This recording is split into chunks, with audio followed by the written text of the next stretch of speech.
Capricorne, bonjour à vous et bienvenue sur ma chaîne pour votre lecture intuitive de ce mois de septembre 2021. J'espère que vous allez tous très bien. Laissez-moi juste positionner les cartes de manière à ce que tout le monde puisse les voir. Est-ce que c'est le cas? Oui, j'ai l'impression. Alors, qu'est-ce qu'on a pour vous ce mois de septembre? On a le pendu dans votre énergie et on a la grande prêtresse dans votre vie intérieure. Meilleur emplacement possible pour la grande prêtresse que votre vie spirituelle. Comme beaucoup d'autres signes, c'est un mois où j'ai l'impression qu'il y a beaucoup de choses qui se passent sur un autre plan. Un plan qui vous concerne, c'est votre vie, votre existence, mais un plan pas celui que vous montrez au quotidien, à l'intérieur de vous. Ça m'y fait penser, notamment la grande prêtresse, évidemment, c'est l'intuition avec un I majuscule. Et puis ici, le monde que vous avez. Alors, je voulais juste vérifier. Le mois dernier, qu'est-ce que vous aviez, Capricorne? Vous aviez le monde, non, vous aviez la justice. Le monde, c'est là. Et le mois prochain, c'est le jugement, forcément. Ça prend sens. Alors, je m'explique. Ce mois-ci, en toile de fond de votre mois de septembre, le monde. Le monde, tout le monde le sait maintenant, c'est la dernière étape, c'est la dernière carte du jeu du tarot, donc c'est un dernier échelon, une dernière étape, un dernier étage avant de passer à autre chose, d'accord? J'aime comparer cette carte à des études. On étudie année après année, année après année, et à un moment donné, on a un examen de fin d'études et on en sort avec avec un diplôme, avec un diplôme, et la possibilité de commencer quelque chose de nouveau, basé sur tout ce qu'on a appris et acquis. C'est exactement pareil. Dans la vie de tous les jours, les probablement 2 dernières années, vous avez probablement beaucoup acquis dans un domaine ou dans un autre, et c'est cet acquis qui va vous permettre en septembre, vraisemblablement ou plutôt en octobre avec le jugement, de démarrer quelque chose de nouveau, d'accord? Pas nu comme un verre, avec les acquis que vous avez accumulés ces dernières années. Donc, le monde nous marque la fin d'une transition, la fin d'un chapitre de l'histoire de votre vie, la fin de quelque chose qui doit permettre à quelque chose de nouveau de prendre place. Et ça se comprend ici avec votre énergie à vous. Votre énergie ici à vous, on a la 10 de bâton et on a le pendu. 10 de bâton, les 10, un peu à l'instar du monde, nous parlent de la fin d'un cycle. Mais un cycle qui a pu être lourd à porter. Parce que 10 de bâton, c'est un fardeau, c'est un poids que vous portez. Peut-être que personne ne vous demande de le porter, peut-être que vous vous êtes désigné bénévole pour le porter, vous êtes porté bénévole pour le porter, il y a beaucoup de portage. En tout cas, c'est quelque chose de lourd, d'accord? Quelque chose qui vous encombre, aussi bien sur le plan physique que psychologique, émotionnel, mental, je ne sais pas. C'est quelque chose de pesant. Mais c'est la fin, on arrive au bout. Et le fait qu'on arrive au bout vous permet d'avoir maintenant cette énergie du pendu. Le pendu, c'est l'énergie de celui qui va prendre de la hauteur. Hein, il va se mettre ici en hauteur pour pouvoir porter sur les événements, sur son environnement, un regard différent. Quand on prend de la hauteur, on a un autre angle de vue. On a forcément une autre opinion, un avis différent, divergent sur ce qui nous entoure que le premier avis qu'on a pu avoir jusque-là. Mais il aura fallu que vous arriviez au bout du fait de porter quelque chose. Ou alors, c'est peut-être parce que ça devient trop lourd et encombrant que vous décidez de poser tout ça et que vous décidez de prendre de la hauteur. Moi, je ne pense pas. Je pense que c'est un cycle naturel de fin de quelque chose parce que l'univers ou la vie ou vos guides ou vous leur donnez le nom que vous voulez, estime que vous avez appris ce que vous aviez à apprendre de la situation. Dès lors, fin du cycle, pesant hein, le cycle quand même, fin du cycle, et là maintenant vous pouvez prendre de la hauteur et jeter un regard différent, vous faire une opinion différente de votre entourage, de ce qui vous entoure, de votre environnement. Ça implique quoi? Ça implique que forcément il y a quelque chose de nouveau qui va se mettre en place entre septembre et octobre. Je disais octobre parce que vous avez le jugement. Le jugement, c'est une renaissance. D'accord? Pour que quelque chose puisse renaître, il faut précédemment qu'il soit transformé, qu'il soit mort. On est d'accord? Donc c'est ce que vous êtes en train de faire ce mois de septembre. Vous êtes en train de terminer quelque chose qui doit émerger sur quelque chose de nouveau, vraisemblablement en octobre. Mais on va continuer, on va essayer de voir comment ça s'inscrit ici pour vous. Dans ce que vous voulez le plus, on a ici cette position de ce que vous désirez le plus, on a la 7 d'épée. Alors, moi, je pense que vous avez cette sensation dans la vie de tous les jours, là, peut-être déjà depuis le mois d'août, qu'il y a certaines choses qui sont encore un peu nébuleuses. Il y a certaines choses qui vous sont encore cachées. C'est comme si, je ne dis pas que c'est le cas, mais c'est comme si quelqu'un dans votre entourage était en train de vous manipuler ou vous cachez certaines choses, ne vous disait pas toute la vérité et que inconsciemment vous le sentez. Vous comprenez ce que je veux dire? Vous avez votre environnement, il est ce qu'il est, mais vous avez cette sensation que quelque chose vous est caché. Quelque chose n'est pas encore complètement révélé. Je ne dis pas que quelqu'un est en train de vous manipuler ou de vous trahir. C'est comme si, d'accord? Vous avez cette sensation de n'avoir pas toutes les cartes en main. Vous devez avoir cette sensation de n'avoir pas tous les éléments posés sur la table. Et ce que vous voulez le plus, c'est que ça s'illumine, c'est que la vérité éclate, c'est que si quelqu'un a quelque chose à vous dire, qu'il le dise. Si quelqu'un a quelque chose à vous révéler, qu'il le révèle.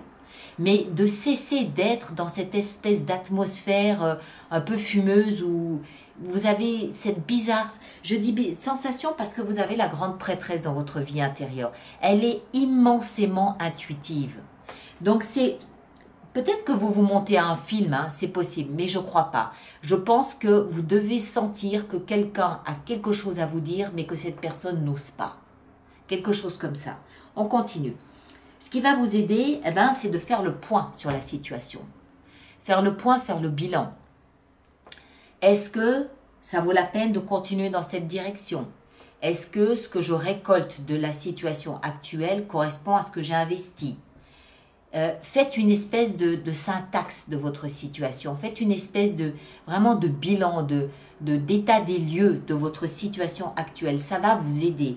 Ça va vous aider à discerner ce qui doit sortir, ce qui doit être vu. Il y a quelque chose que vous devez voir et que pour l'instant, vous ne voyez pas encore. Pourquoi? Parce que vous êtes trop occupé au quotidien à porter des choses lourdes, à résoudre des problèmes, peut-être même des problèmes qui ne vous appartiennent pas. Vous êtes trop occupé à être de partout. Donc, il y a quelque chose que vous n'arrivez pas encore à voir et qui pourtant, il y a des espèces d'appels du pied là qui demandent à être vus. D'accord? Donc, faites le point, mettez sur pause, faites le point, faites le bilan, faites la synthèse de tout ce que vous êtes en train de vivre et vous devriez voir quelque chose émerger de tout ça, quelque chose d'un petit peu, quelque chose qui est censé attirer votre attention, d'accord? C'est pour ça qu'on a des périodes comme ça de transition, c'est aussi pour pouvoir, ah bah tiens ça je l'avais pas vu avant, ah bah tiens ça je l'avais pas noté, ah bah du coup ça change un petit peu mon concept du produit, de la chose, du projet. Hein? Alors le défi, c'est la 2 de coupe. Alors c'est peut-être bien exactement ce que vous devez voir et que vous n'arrivez pas encore à voir. Parce que vous êtes encore trop occupé à porter tout un tas de paquets là. Peut-être qu'il y a autour de vous, j'en perds la carte, peut-être qu'il y a autour de vous un alter ego, une âme sœur qui est là et que vous ne voyez pas encore. C'est possible. D'accord? Tant vous êtes occupé.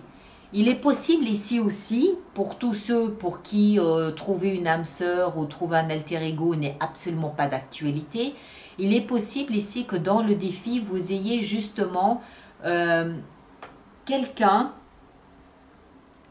qui est très important pour vous, quelqu'un dont la fréquence est la même, dont la longueur d'onde est la même que la vôtre, qui peut avoir besoin de vous. Il est possible aussi que ce ne soit pas une personne, mais que ce soit un événement, que ce soit un métier, par exemple. Deux de coupe nous explique qu'il y a deux coupes, les coupes représentent le cœur, il y a deux coupes qui vibrent à la même fréquence. C'est dans la zone de votre défi. Donc soit il y a un cœur là qui vibre comme le vôtre mais que vous ne voyez pas encore, soit il y a quelqu'un dans votre entourage qui a peut-être besoin de votre présence, qui a peut-être besoin de votre soutien. Ou il y a peut-être un événement, un projet, une option professionnelle, par exemple, qui vous correspond parfaitement, qui est là et qui n'attend qu'à être cueilli, découverte. Voilà, c'est possible aussi. Il y a quelque chose de beaucoup plus agréable pour vos émotions qui vous attend. Mais encore faut-il prendre la peine d'aller voir tout au fond, là-dessous caché, s'il n'y a pas quelque chose qui n'avait pas attiré votre attention jusqu'à présent. Vous avez peut-être un collaborateur ou une collaboratrice depuis 15 ans qui vous fait des yeux doux et vous ne l'avez jamais remarqué. C'est possible aussi. Tant vous êtes occupé partout à tout porter, à tout régler, à tout... Hein, vous comprenez ? Mais voilà, la fin du cycle est là. C'est peut-être cette personne qui a quelque chose à vous révéler. Vous sentez une atmosphère, vous devez le sentir. Avec la grande prêtresse, vous devez le sentir. Une atmosphère où vous avez cette sensation que on doit me dire quelque chose et pourtant j'ai l'impression que chaque fois ça esquive, chaque fois ça part. C'est pas, il y a quelque chose de pas clair, sans pour autant qu'il y ait la lune. Hein, le brouillard, c'est pas brumeux, mais il y a quelque chose de caché qui doit être révélé, je pense. On continue. Dans votre vie sentimentale, on a le valet de denier. Alors, le valet de denier peut nous parler d'un commencement, d'une naissance, de la naissance d'une histoire d'amour avec quelqu'un. Ici, alors ça peut être quelqu'un d'un signe de terre comme vous, Taureau, Vierge ou Capricorne, je ne pense pas. Moi je pense que c'est quelqu'un de plus jeune que vous, d'accord. Ça peut aussi nous parler de quelqu'un qui a peut-être un comportement très jeune, sans pour autant que cette personne soit jeune. Elle peut parfaitement être plus âgée que vous, mais avoir un comportement très jeune. Néanmoins, je ne le pense pas. Je pense qu'il y a un renouveau, une renaissance, quelque chose de nouveau dans votre comportement sentimental avec quelqu'un de plus jeune que vous. Maintenant, tous ceux qui sont déjà dans une relation sentimentale avec un partenaire et que c'est stable et que voilà, ça peut parfaitement nous expliquer en fait qu'il y a un moment, une période d'amusement, puisque c'est jeune, une période d'amusement, une période de bons moments que vous essayez comme ça de graver, dont vous essayez de vous souvenir, dont vous essayez en fait de faire comme une espèce de livre d'or, quelque chose, un cahier de souvenirs pour vos vieux jours. Hein. Vous voyez, comme si vous essayiez de vous construire des souvenirs dont vous pourriez parler plus tard, vous remémorer des bons moments. Essayez de construire en fait des valeurs communes à vous deux. Dans votre vie professionnelle, on a le roi d'épée.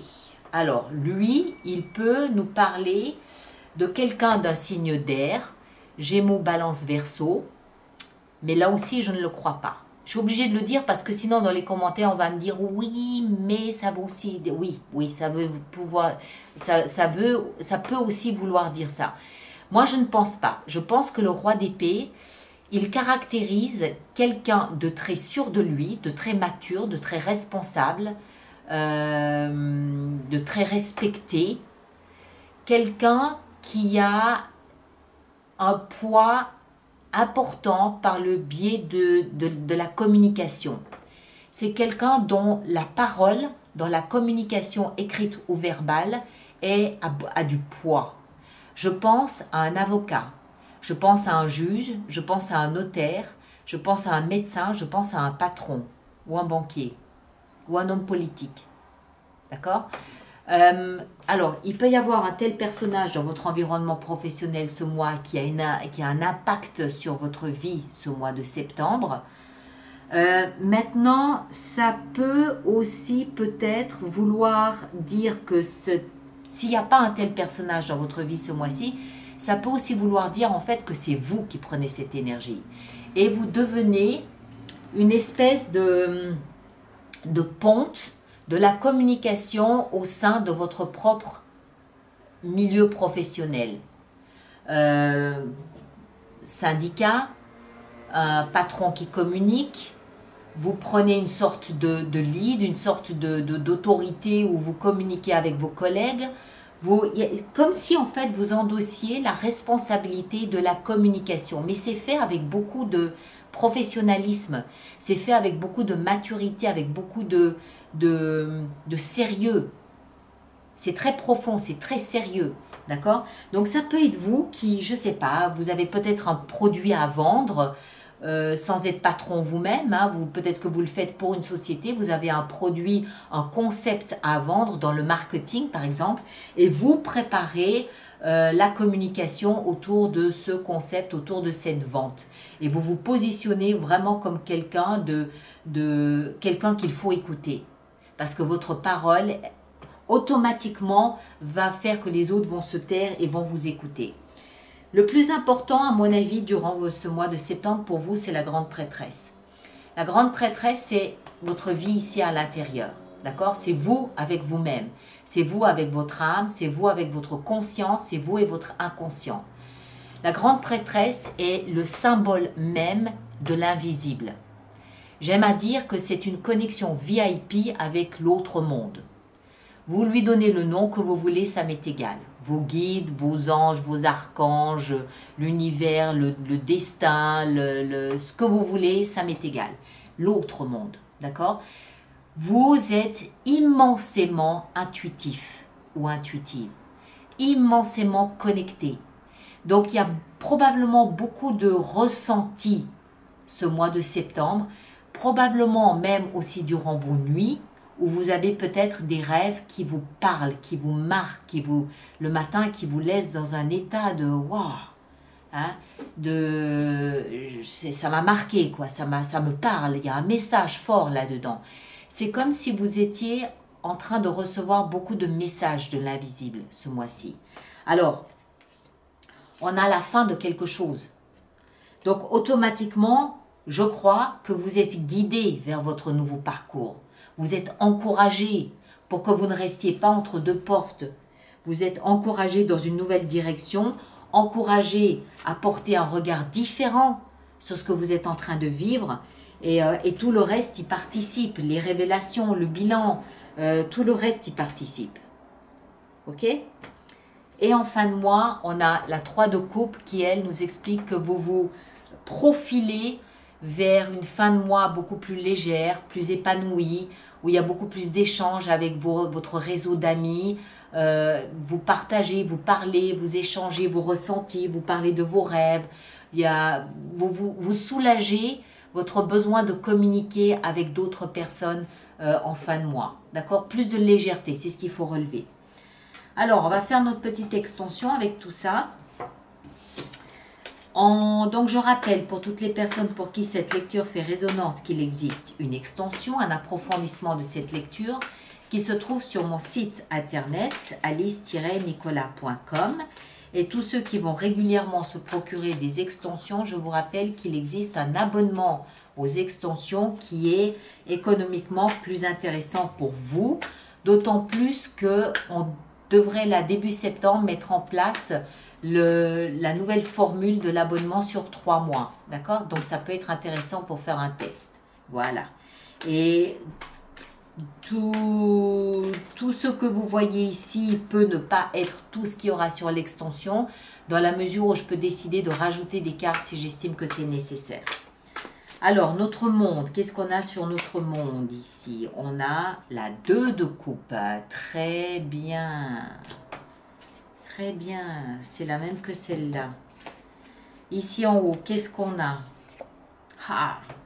3 d'épée. C'est ça le poids mort que vous portez. Une blessure. Une blessure d'amour-propre.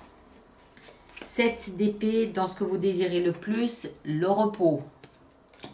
7 de denier dans ce qui va vous aider. 5 de denier. Ok. Ok. Ce qui vous aide ici, pardon, ce qui vous aide, le défi, cette 2 de coupe, votre défi, c'est votre intuition. C'est ça votre défi, c'est la même, c'est la grande prêtresse cette carte. Dans votre vie sentimentale, on a ici avec le valet de denier, on a le chariot, très bien.